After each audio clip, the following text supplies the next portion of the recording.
और जयप्रकाश की तो हमें यहाँ आने के बाद पता लगा ऐसा माहौल है। या तो उनको कोई वोट ही देगा राजी नहीं। कोई कहता है पेट्रोल पंप के पैसे रख गया, कोई कहता है गाड़ियों के पैसे रख गया, कोई कुछ कहता है। हमने यहाँ करके उनका जिक्र करा, लोग ये कहते हैं क्या कोई आदमपुर में ऐसा कोई प्रत्याशी नहीं था भाई जिसको हल्के के प्रत्याशी को टिकट देनी चाहिए थी, बाहर से ला करके उसको थोप दिया। वो बेचारा कूड़ाराम सारी उम्र मर गया कांग्रेस में घसा घसा के अपने जुत्ती, उसको टिकट काट करके और इस जयप्रकाश को वहाँ से दुब्बड़ से उठा के यहाँ टिकट दे दी। जी हाँ, नमस्कार, मेरा नाम है अशोक और आप देखना शुरू कर चुके हैं पब्लिक रिएक्शन टीवी। और आप सभी को पता है कि आदमपुर में उपचुनाव है और माहौल काफ़ी ताज़ा जो है गर्म है।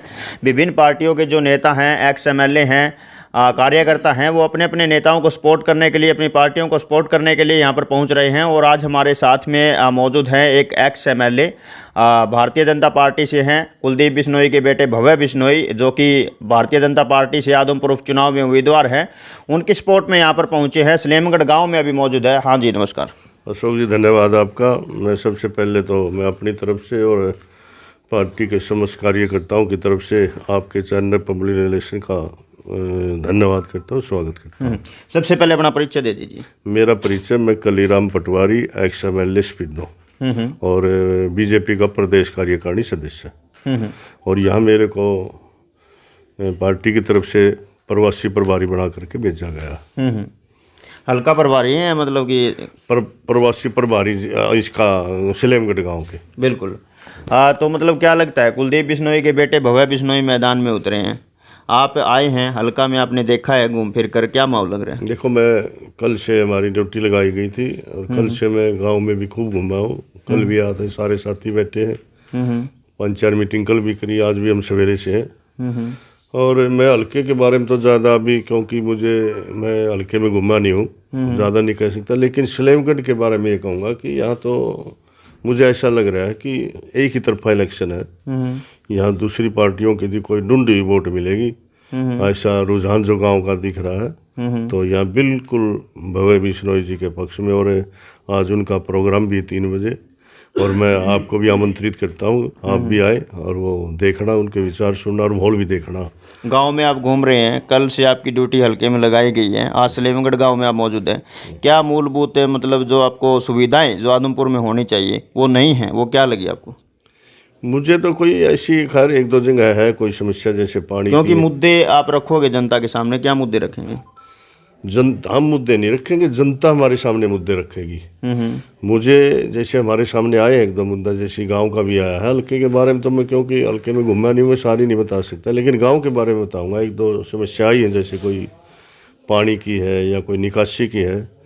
तो हमारी सरकार लगातार सबका साथ, सबका विकास, सारे विकास के कार्य करने लग रहे हैं। आपको लगा और मतलब कहीं कोई समस्या होगी, अगर रह भी गई होगी कोई समस्या, उसको माननीय हमारे मुख्यमंत्री मनोहर लाल जी पूरी लगन से लगे हुए हैं। और हमारी कोशिश ये है कि इस योजना के अंत तक हम कोई भी समस्या, बिल्कुल। आपको लगा, आप आदमपुर में आए, आपको पानी की समस्या लगी, निकासी की समस्या लगी आपको? हाँ, 1-2 जगह लगी है, सारी जगह तो नहीं कह सकता, 1-2 जगह हमने जो लगी, लेकिन उसको पूरा करने का 14-15 के बाद में भारतीय जनता पार्टी की सरकार है, फिर भी मतलब अभी तक ये समस्या तो ऐसी है कि जब तक हमारा जीवन रहेगा तब तक समस्या तो रहती आई है। क्योंकि एक समस्या हल करते हैं, वही कुछ टाइम के बाद दूसरी समस्या आ जाती है, वो खत्म होती आगे हो जाती है। तो जब तक हमारा, जब से जन्म लिया समस्या रही है, और जब तक जिएंगे छोटी मोटी समस्या तो रह जाती है। बिल्कुल। 2019 में जयप्रकाश उर्फ जेपी ने कुलदीप बिश्नोई के सामने चुनाव लड़ा था और कुछ ही वोटों से आ रहे थे, मतलब कि वो 2019 में नहीं, 2009 में लड़े, 2009 में लड़े था। और जयप्रकाश की तो हमें यहाँ आने के बाद पता लगा ऐसा माहौल है। या तो उनको कोई वोट ही देगा राजी नहीं। कोई कहता है पेट्रोल पंप के पैसे रख गया, कोई कहता है गाड़ियों के पैसे रख गया, कोई कुछ कहता है। हमने यहाँ करके उनका जिक्र करा, लोग ये कहते हैं क्या कोई आदमपुर में ऐसा कोई प्रत्याशी नहीं था भाई जिसको हल्के के प्रत्याशी को टिकट देनी चाहिए थी, बाहर से ला करके उसको थोप दिया। वो बेचारा कूड़ाराम सारी उम्र मर गया कांग्रेस में घसा घसा के अपने जुत्ती, उसको टिकट काट करके और इस जयप्रकाश को वहाँ से दुब्बड़ से उठा के यहाँ टिकट दे दी। हल्के में कोई आदमपुर में ऐसा कैंडिडेट, मतलब बारी कैंडिडेट आ गया, कोई दूसरी पार्टी छोड़ के किसी पार्टी में आ गया। कुलदीप बिश्नोई भी कांग्रेस छोड़ गया। कुलदीप बिश्नोई से कांग्रेस जरूर छोड़ के आया है, लेकिन कुलदीप बिश्नोई यहाँ का मतदाता है, यहाँ उसके बाप ने चौधरी भजनलाल स्वर्गीय चौधरी भजनलाल जी ने इस हल्के के लिए इतने विकास के काम किए हैं कि जब तक 7 पीढ़ी रहेंगे लोग उनको काम को याद रखेंगे। कुलदीप जी ने काम किए हैं। आज भैया जी एक शिक्षित नौजवान बच्चा है, आज इसमें विकास का कार्य कराने की वो शक्ति है, इच्छा है।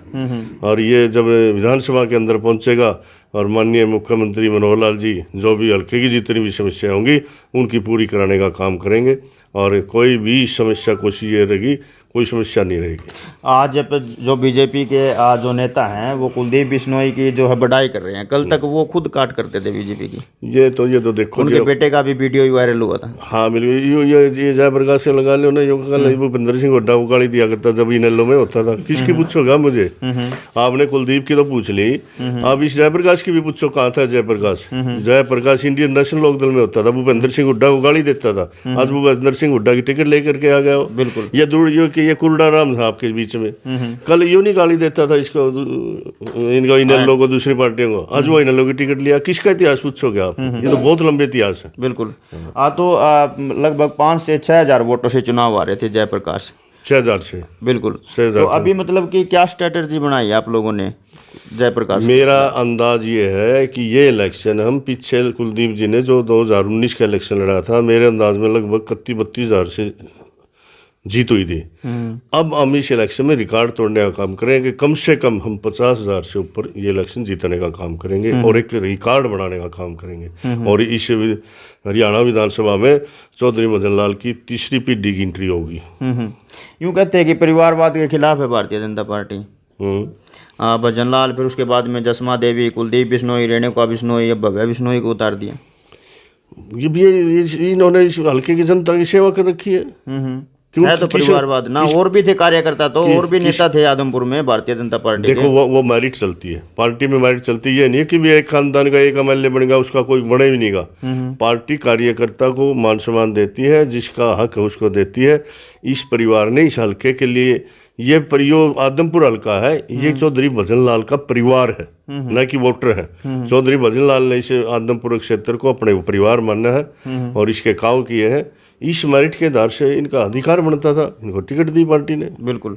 आम आदमी पार्टी से सतेंद्र सिंह चुनाव लड़ रहे हैं, लोकल कैंडिडेट माने अब आप सतेंद्र सिंह की ले जियो।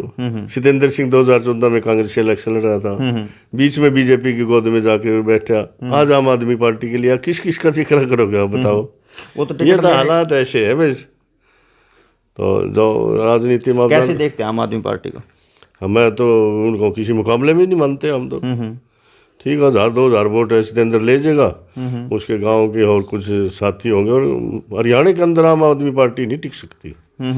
यहाँ तो जो बीजेपी पार्टी है, आप ये मान के चलो कई योजना तो एक दूसरे का नाम ही लेने का काम नहीं। क्योंकि आज इस देश के अंदर मान लीजिए हमारे प्रधानमंत्री नरेंद्र मोदी जी की नीतियाँ हैं, उनकी जो पॉलिसियाँ हैं, इसी तरह उनके नक्शे कदम पर चलते हुए माननीय मनोहर लाल जी ने आज प्रदेश के अंदर आप देख रहे हैं चारों तरफ विकास की गंगा बह रही है। आज आप देखते नौकरियों के नाम पर पैसे लिए जाते थे, एक भी बच्चा बगैर पैसे के या बगैर सिफारिश के नहीं लगता था। आज देख रहे, आज मेरिट के आधार पर नौकरियां मिल रही। विधायक आज बदली की बात, विधायक जी के बेटे का मामला आया था अभी कुछ दिन पहले, रणधीर गोलन के लड़के का। हाँ, पैसे दिए थे नौकरी के लिए, दिए, उससे लिएगा। लेकिन फिर देखो ना अब उसके क्या किया। पहले होता था कभी उसको अंदर करवाने का काम किया। अच्छा, कितना भी बड़ा काम तो किया, लेकिन बीजेपी पार्टी का कितना भी बड़ा नेता हो, अगर किसी ने गलती की है कभी बख्शते नहीं। अगर किसी ने ये शरारत करी है, आप देख लो जेलों की सलाखों में पीछे पड़ा है। कभी कांग्रेस पार्टी ने किया ऐसा काम? आपने देखा होगा, एक पुलिस की भर्ती थी, उसके अंदर 128 आदमी नहीं, मतलब एक विधायक का बेटा खुद पैसे दे रहा, कहीं ना कहीं मतलब पैसे तो चलते हैं ना। फिर नहीं चलते पैसे, वो तो ये एक किसी लोकल कैंडिडेट आम आदमी ने पैसे नहीं दिए, विधायक के बेटे ने पैसे नौकरी के लिए नहीं, ये देखना था पैसे। अगर इस राज के अंदर कोई पैसे लेता है तो उसको अंदर करवाने का काम करें, और उसने वैसे पैसे नहीं दिए थे। अगर ये किसी के साबित हो गया कि पैसे लेते हैं और उस लड़के ने उसको पैसे दिए, जैसे कोई बिजनेस में कहते बगैर रिश्वत का काम होता है, एफआईआर दर्ज करवाई, उसके पैसे लिए है, वो उसको अंदर करवाया। बताओ क्या सरकार की तरफ से क्या कमी रही। सलेमगढ़ गांव में आप अभी मौजूद हैं और यहाँ से जयप्रकाश 2009 में काफ़ी अच्छे वोट लेकर निकले थे। तो अब की बार क्या लगता है? अब की बार मुझे नहीं लग रहा यहाँ 150 वोट भी ले जाएगा वो। कुलदीप बिश्नोई कितने वोट लगते हैं? कुलदीप बिश्नोई का तो मैं तो कहने लग रहा है एक तरफा रुझान लग रहा है मुझे तो। दूसरी पार्टी की आप भी घूम कर देख लो, आप मेरे कहने से नहीं, आपका पता लग जाएगा, आप घूम के देखो गाँव में। मुझे तो ऐसा लग रहा है कि 90% में भगू बिश्नोई जी हमारा बीजेपी का जो प्रत्याशी है वो जीत करके निकलेगा। बिल्कुल। तो चलिए जी, धन्यवाद। और आप देख रहे हैं जो भारतीय जनता पार्टी के जो एक्स एमएलए हैं, कांग्रेस के भी काफ़ी नेताएं हैं जिन्होंने आदमपुर के अंदर डेरा डाल दिया है। आम आदमी पार्टी से भी बड़े बड़े दिग्गज नेता यहाँ पर पहुँच रहे हैं और आदमपुर उपचुनाव का जो माहौल है अभी गर्म है। तो आपकी इस वीडियो पर क्या राय थी हमें कमेंट करके ज़रूर बताइएगा। धन्यवाद।